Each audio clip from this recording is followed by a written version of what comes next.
दोस्तों Lucknow super giants ढूंढ रही है नया कप्तान, यानी दुविधा में है, कंफ्यूजन में है लखनऊ सुपर जायंट्स की टीम के अगले मुकाबले में जो एलएसजी वर्सेस सीएसके मुकाबला होगा 3 मई को। उसमें लखनऊ सुपर जायंट्स की कप्तानी कौन करेगा। आप सबको ये जो पूरी डिटेलिंग है आप इससे अच्छे तरीके से वाकिफ है कि केएल राहुल है इंजर्ड। अब केएल राहुल ही कप्तान है full time Lucknow super giants के, और जब केएल राहुल इंजर्ड हो गए थे उनको बाहर बैठना पड़ा था डगआउट में पूरे मुकाबले में, क्योंकि केएल राहुल जो है मुकाबले के शुरुआत में ही इंजर्ड हो गए थे और कृणाल पांड्या ने उनकी गैर मौजूदगी में जो है कप्तानी की कमान संभाली थी, क्योंकि वाइस कैप्टन कृणाल पांड्या ही थे। अब मेन मुद्दा है कि भाई क्या कृणाल पांड्या को अगले मुकाबले में भी कप्तानी की कमान सौंपी जाएगी, क्योंकि अगर आप देखें तो एवरेज सी कप्तानी लगी कृणाल पांड्या की और फुल टाइम कप्तानी का उन्हें कोई ज़्यादा एक्सपीरियंस भी नहीं है, ये तो साफ सी बात है। अब बात है केएल राहुल की अगर इंजरी की, तो आप सबको पता ही है किस तरीके से वो इंजर्ड हुए, लेकिन मैं फिर भी एक बार याद दिला दूं कि केएल राहुल जो है शुरुआती दौर में मुकाबले के यानी पहली पारी में ही जो फाफ डू प्लेसी ने कवर ड्राइव खेली थी जब मार्कस स्टोइनिस गेंदबाजी कर रहे थे उनको, तो उस गेंद के पीछे भागते भागते केएल राहुल के जो दिक्कत आ गई थी, भागते भागते ही उनका जो पैर है वहीं पर जम गया था और बाउंड्री के पास ही केएल राहुल जो है रुक गए और इंजरी हो गई थी उनकी हैमस्ट्रिंग में। लेकिन जो खबरें आई हैं, जो इंजरी का नाम बताया जा रहा है उसका नाम है हिप फ्लेक्चर, यानी कि कुछ दिक्कत है उनके पैर में। अब ये नहीं पता कि रिकवर कब तक होंगे केएल राहुल, कुछ भी पुष्टि नहीं हुई है कि केएल राहुल जो है वापसी कब करेंगे, क्या अगले मुकाबले में सीएसके के खिलाफ 3 मई को खेलेंगे या नहीं खेलेंगे। लेकिन 2 इंस्टेंसेस हैं, 2 ऐसे प्लेयर्स के नाम हैं जो कप्तानी की कमान संभाल सकते हैं केएल राहुल की गैर मौजूदगी में, और कृणाल पांड्या अगर नहीं करते कप्तानी तो उनके अलावा भी 2 ऐसे प्लेयर्स हैं। एक तो है क्विंटन डी कॉक। वैसे तो 2023 में एक बार भी क्विंटन डी कॉक खेले नहीं हैं लखनऊ सुपर जायंट्स के लिए। पिछले साल जो 2022 था उसमें क्विंटन डी कॉक खेले भी थे, रन्स भी बहुत बनाए थे उन्होंने, लेकिन वही बात है कि देखिए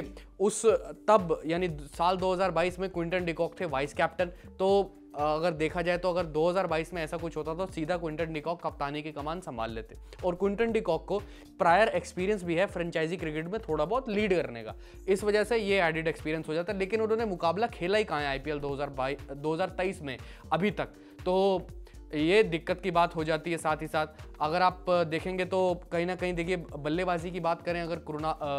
केएल राहुल के बारे में, तो केएल राहुल बाहर बैठेंगे तो क्विंटन डी कॉक आ जाएंगे ओपनिंग करने काइल मेयर्स के साथ, वो सब ठीक है। लेकिन अगर आप एक और चीज़ की तरफ देखें तो एक वेस्ट इंडीज़ का कप्तान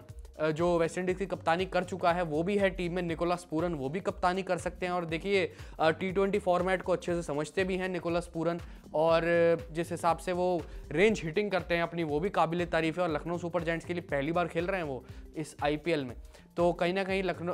अगर कुछ चेंजेस करते हैं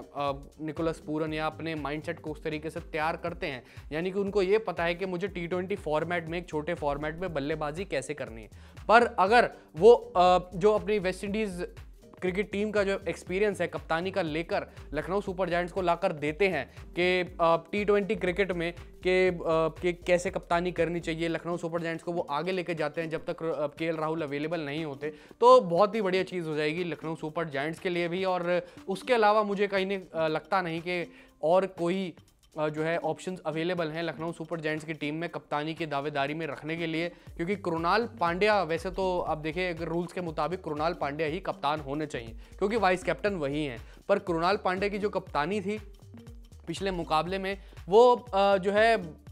इतनी अच्छी नहीं थी, मतलब कह सकते हैं कि फील्ड प्लेसमेंट्स वगैरह सब एवरेज ही थी, और कहीं ना कहीं कुछ एक एक्स्ट्रा चीज़ नहीं दिखाई दी, मान लीजिए कि एक्स्ट्रा ऑर्डिनरी चीज़ कुछ ऐसे साफ तौर पे दिखाई नहीं दी। वो तो गेंदबाजों को पिच से ही काफ़ी ज़्यादा मदद मिल रही थी, इसलिए जो है विकेट पर विकेटें मिल रही थी लखनऊ सुपर जायंट्स के गेंदबाजों को। इसके अलावा तो और कुछ ज़्यादा खास नहीं था। पर अब अगर देखा जाए तो ऑप्शंस पूरे के पूरे अगर आप लाइनअप में देखें या स्क्वाड में देखें तो सिर्फ 2 ही हैं, या तो क्विंटन डी कॉक के साथ एक नेगेटिव पॉइंट यहाँ पर ये आता है, या कह सकते हैं एक डीमेरिट पॉइंट यहाँ पर ये आता है कि आईपीएल 2023 में वो अभी तक एक भी मुकाबला नहीं खेले हैं। और फिर उसके बाद अगर आप देखें तो ये अपना पहला मुकाबला अगर वो अगले मुकाबले में खेलने उतरते हैं तो अगर रन्स नहीं बना पाते तो फिर जो है आलोचनाओं के घेरे में आ जाएंगे क्विंटन डी कॉक के, भाई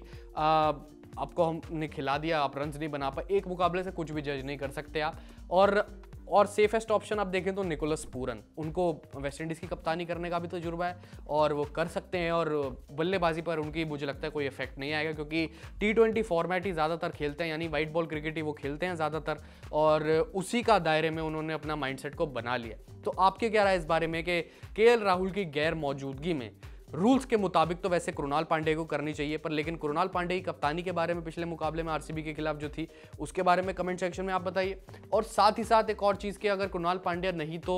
स्क्वाड में से कौन एक कप्तान होना चाहिए जो केएल राहुल को रिप्लेस करे, आप कमेंट सेक्शन में इसके बारे में ज़रूर बताएं। और अगर आपको ये वीडियो पसंद आया तो इसे लाइक करें, शेयर करें और स्पोर्ट्स फैक्ट चैनल को सब्सक्राइब करें।